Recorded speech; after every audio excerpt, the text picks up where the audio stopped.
In the heart of Rome at the dawn of the 16th century, one man's ambition sought to reshape the world in his image.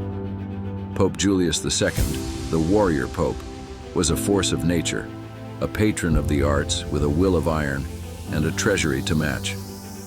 His grandest vision was the new St. Peter's Basilica, a monument to last an eternity. But for the ceiling of his private chapel, the Sistine, he required a genius. He summoned Michelangelo Buonarroti. But Michelangelo was a sculptor, not a painter. He saw life trapped in stone, releasing figures from marble prisons with his hammer and chisel. To him, painting was a lesser art, flat and illusory. He was convinced this commission was a trap, a poisoned chalice offered by his rivals, like the architect Bramante, who hoped to see him fail spectacularly and fall from papal favor. He refused. He fled Rome. But no one refused the warrior pope for long. Dragged back by papal decree, Michelangelo was faced with an impossible task. A vast, barrel-vaulted ceiling over 12,000 square feet of blank plaster awaited him. The challenge was not merely artistic but physical and technical. He had to design his own scaffolding, a complex web of timber that allowed him to work just inches from the surface without piercing the walls. For 4 agonizing years, from 1508 to 1512, the Sistine Chapel became his world, his torment, and his sanctuary. He worked in solitude, lying on his back, his neck craned to an unnatural angle. Paint dripped into his eyes, blurring his vision. His spine twisted, his body ached, and the fumes of plaster and pigment filled his lungs.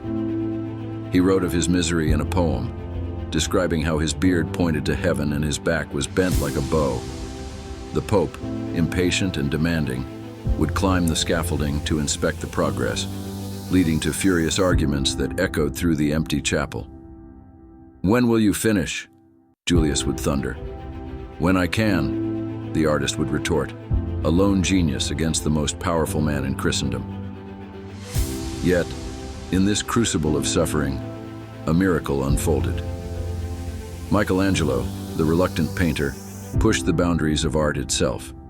He taught himself the unforgiving art of fresco, painting into wet plaster before it dried. He populated the ceiling with over 300 figures, each a masterpiece of form, emotion, and power. He painted the story of Genesis, from the creation of the world to the fall of humankind. He painted prophets and sibyls, writhing with divine inspiration.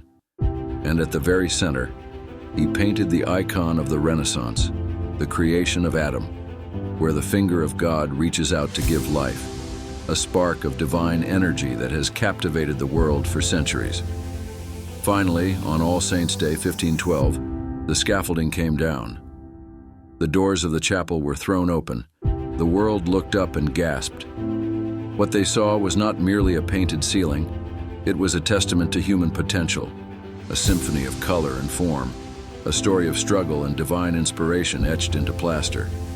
Michelangelo had entered the chapel a sculptor, but he emerged a legend, having created a masterpiece that would forever define the pinnacle of artistic achievement. He had taken his rival's trap and transformed it into his eternal triumph. Subscribe